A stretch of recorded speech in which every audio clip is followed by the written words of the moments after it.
then you have to ask again, if not now, when? And once again, I must say, with Tom Ricketts lately, the owner of the Cubs, the answer seems to be never. Welcome everyone to the Monday edition of Fair Territory, the President's Day edition. We've got a ton to talk about as always, but the big story on this Monday is in the Red Sox camp. Rafael Devers spoke today about the addition of Alex Bregman and his potential position change, and he quashed any idea of him moving off of third base. He said he's not changing positions. He said he is not going to DH.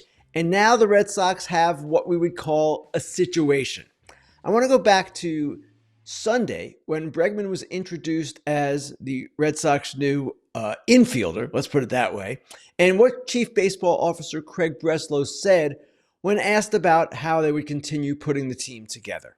AC and I, we have an obligation to the team, to the organization, and most importantly to our fans to put the best offensive and defensive team on the field that we possibly can. All right, so what is the best defensive alignment for the Red Sox? It does not include Rafael Devers at third base. I wrote this last week and I stand by it. Rafael Devers, great hitter, good guy, but his defense at third base has never been good, and in recent years has been among the worst in the league. Alex Bregman is a Gold Glove third baseman. He won his first Gold Glove at the position last year. In addition, the Red Sox have a top prospect, Christian Campbell, top infield prospect, who is seemingly ready to take over at second. Now, Bregman can play second. There's no question about that. And would he be as good as he was at third? Probably not initially. Alex Cora has said Bregman can win a Gold Glove at second, but it's not that easy. Again, Devers here is taking a stand that is not necessarily surprising for a player who is only in the second year of a 10-year, $313.5 million contract. Rafael Devers has a lot of pride. All players do. That's why they're who they are. But again, the question becomes, what is best for the team? And here's my concern if Devers is indeed adamant about not changing positions. Okay, season opens. Let's say he makes a couple of errors in the first week. Fans are aware of what's going on. Red Sox fans are particularly aware of what's going on, and it could get ugly. Fans could get down on Devers because, hey, you got a better third baseman playing second base, if that's indeed where Alex Bregman winds up, and I don't see any other option. So this situation is festering now for the Boston Red Sox, and you could make the case that maybe they should have had this all worked out before they pursued Bregman, or certainly before they signed him. That is an interesting question, and it is an interesting question regarding what exactly was said and when. But now you have a third baseman who is not very good defensively saying, I'm not changing positions, and that is not going to be taken well by a lot of people. Now, I get it. I get Devers totally here, but it's going to come off badly. To fans who are watching and wanting the best Red Sox team possible, it might even come off badly to the Red Sox officials. Breslow, Alex Cora, Sam Kennedy, the team president, who have tried to put together what they feel is the best team possible. So we have a sticky situation here, and it's going to play out. And it's going to be a lot more interesting than even we thought the night the Red Sox initially agreed with Alex Bregman. For more on Alex Bregman's Boston fit, Robbie Hyde hosts Monster Territory, part of the Foul Territory Network. The latest episode takes a deep dive into Bregman's relationship with Alex Cora and where Bregman fits in the Red Sox clubhouse. Subscribe on YouTube and wherever you get your podcast to the entire Foul Territory Network. So that is it for the... There are other issues in the game we want to address this morning as well. We'll get to the Cubs in the inside dish and some other teams that aren't spending the way they should. I've got a long list. But first I want to talk about two managers, the World Series managers last October. Dave Roberts of the Los Angeles Dodgers, Aaron Boone of the New York Yankees. Both are entering the final years of contracts. Both are discussing extensions with their teams. Now, I expect both will be signed before the end of spring training. That's generally how these things will work. It's not going to drag into the season. But at the same time, there are fans, I'm sure, of both teams who say, hey, wait a second, this guy's not that good. I'm not so sure fans of the Dodgers are still saying that about Dave Roberts after his performance last October. He is in a really interesting situation here because his winning percentage is the all-time highest among managers who have managed at least 250 games, a 627 winning percentage. Again, number one if you've managed at least 250 games. Dave Roberts can really argue quite successfully that he deserves more than Craig Counsell, who of course received a record 5-year, $40 million contract from the Cubs just before last season.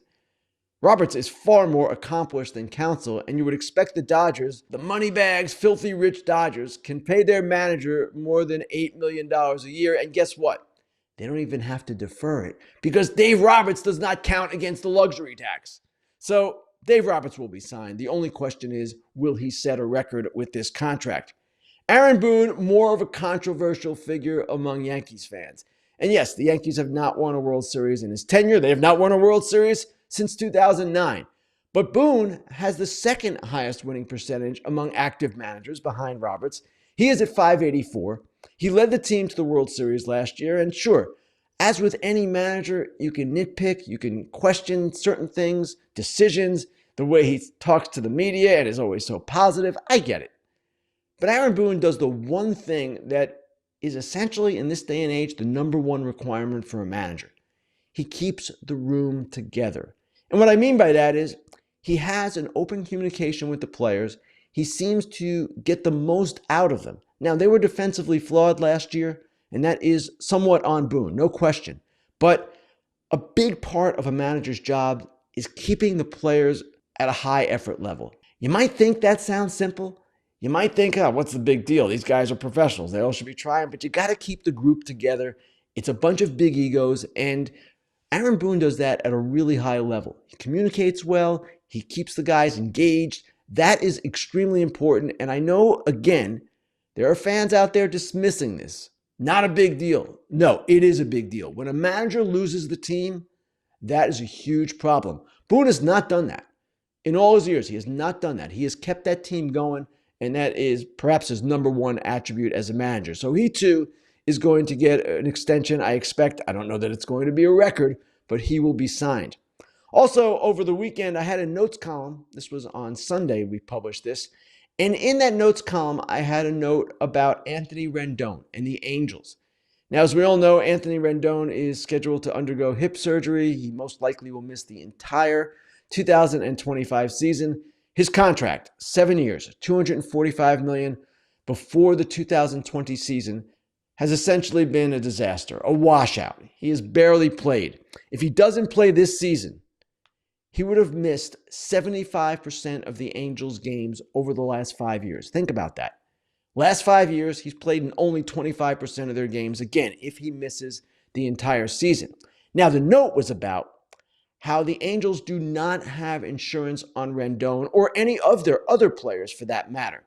That is a choice the owner, Artie Moreno, makes. It's a business decision. He doesn't want to pay expensive premiums when he might never need to invoke the policies. Not all teams carry insurance on their players. In fact, a good chunk do not. So Artie Moreno is not alone in this regard.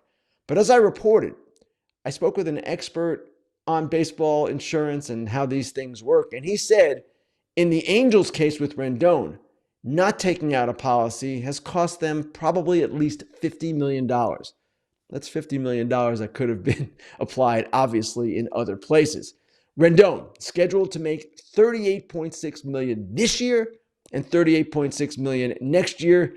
This will go down, obviously, as one of the worst contracts of all time. And again, it is not insured. We'll be back after a quick word from our friends at Foul Territory. Hey, real nutrition has the power to make a real difference in people's lives. So let me talk about Orgain for a moment, please. The new 30-gram complete protein shakes really get you set up for pre or post-workout crats. And also it tastes so damn good. Tastes too good. It tastes too good. I want to have a second one because there's tons of protein shakes out there that taste terrible. This makes me feel like I'm getting a reward for my workout. Satisfy those cravings without any added sugar. All 9 essential amino acids, part of your ultra filtered protein shake. It's called Orgain. There are no quick fixes when it comes to your health. If you want more protein, give Orgain 30-gram protein shakes a try. Head to Orgain.com/FOUL30. Use code FOUL30 for 30% off your order. That's the best offer that you're going to find. It's from the FT fam. You got to use the code FOUL30 for 30% off. Give us a little shake on the way out, Kratz, so they know. Just a quick shake. Nice. Time now for the Inside Dish, the part of the show where I talk about maybe a story I've written, a trend in the game, something else entirely.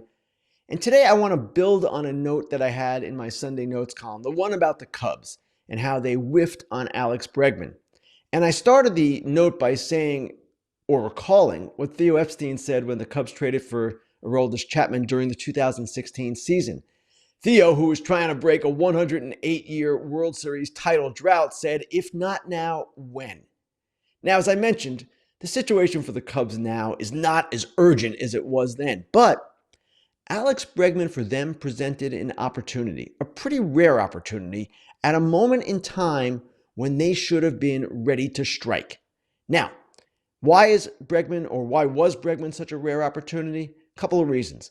This is perhaps the only year the Cubs will have Kyle Tucker. At this point, you probably can say it is going to be the only year the Cubs are going to have Kyle Tucker because of the way that they've resisted spending long-term for the most part in recent years. So you've got 1 year of Kyle Tucker, at least one certain year of club control. You've had years in which you were financially disciplined, cutting the payroll, trying to put yourself in a position where when an opportunity like Bregman arose, you'd be ready to go. Well, what did the Cubs do? They made the fourth highest offer behind the Tigers, behind the Astros, behind the Red Sox. I'm talking about total guaranteed money. And obviously, they didn't get the player. So I was critical of them in this particular note, and I said, if not now, when? That's the question Theo asked. And Tom Ricketts, as owner, his answer lately seems to be never. And when you're charging the highest ticket prices in the game, or among the highest ticket prices, I should say, that's a problem. And that's a lack of commitment that, frankly, deserves to be called out. We are talking about an industry right now, and I'm mentioning the entire industry here, not just the Cubs.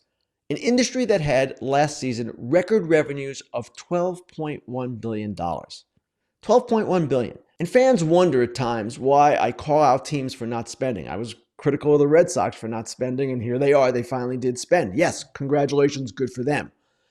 But I'm critical of teams who do not give their best effort. And this is a problem that has plagued this sport for a while. And it's not just the Cubs, and it's not just the Red Sox before them. We're talking about the entire NL Central right now, with the exception of the Cincinnati Reds. The Pittsburgh Pirates have Paul Skeens. They've got him under club control for only 5 more years. And what have they done this offseason? Essentially nothing. The St. Louis Cardinals taking a step back. The Milwaukee Brewers, the division champion Milwaukee Brewers, the perennially powerful Milwaukee Brewers, they lost Willy Adames. They lost Devin Williams, traded Devin Williams. And what have they done? They have not signed a player for more than $1 million. And it's not just the NL Central teams. Of course, the Mariners, the Twins, their off seasons have essentially put their fans to sleep. The Nationals haven't done as much as you would expect for a team that is on the rise. The Rockies are perpetually irrelevant. That's just some of the clubs. Now, fans talk about a salary cap, and they want a salary cap. And okay, I get it. You would think, if you're looking at this from the outside, that maybe a salary cap and a salary floor would perhaps help solve the revenue disparities that exist between the haves and the have-nots. The growing revenue disparity, I should say. Okay, that's fine, but here's the problem. To negotiate a salary cap, to convince the players that a salary cap is worthy, you have to have their trust.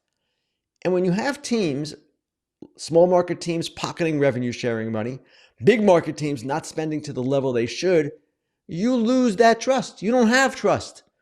And that is the essential problem here, besides the union's philosophical opposition to a salary cap. At some point, if you gave the union enough money, maybe they would accept the salary cap. But the problem is trust. The union is not going to trust the owners to report their revenues properly. They're not going to trust the owners to account for the revenues they make with some of these ballpark development projects that exist in different cities right now. So there you are. And that is the essence of the issue. And that is why these teams need to be held accountable for not spending the way they should. The sport will not be everything it could be until we see that corrected to some degree. Now, some teams are going to go backwards in certain years. Some teams can't spend as much as others. We all understand this. But it seems to me that the Cubs, the Brewers, some of these other clubs that are competitive, they're thinking, you know what? We can go get a number 6 seed in the postseason, spend a little less money. We don't have to push for the number 3 seed as a division champion. We can sneak in, see what happens. The Cubs are going to draw their 2.8, 2.9 million. What's the big deal? Why push? You push because you're trying to win, because that is the object of the sport. So the Red Sox, in this case with Bregman, made the push that the Cubs did not. Now, we can argue about whether Bregman was worth the money. It's a $40 million AAV, $30 million essentially when you factor in the deferrals. But the Cubs in 2023, according to Forbes magazine, were top 5 in both revenue and franchise value. And yet their payroll currently ranks 13th. Not good enough. Not right. And when you have a front office that was pushing for Bregman, a front office that essentially has avoided long-term commitments, they've got Imanaga and they've got Swanson signed through 27 and 28 or under contract through 27 and 28, and that's it. Their books are pretty clean. When you have all that and you still put together the 4th best offer for Alex Bregman, then you have to ask again, if not now, when? And once again, I must say, with Tom Ricketts lately, the owner of the Cubs, the answer seems to be never. Again, not good enough. For more on where the Cubs go from here, Northside Territory is available on YouTube and wherever you get your podcasts. My colleagues from The Athletic, Patrick Mooney and Sahadev Sharma, host. Their latest episode is all about Kyle Tucker's future with the club. Subscribe on YouTube and wherever you get your podcasts to the entire Foul Territory network. Before getting into Grillin Ken, I want to talk about some news that broke on Monday morning.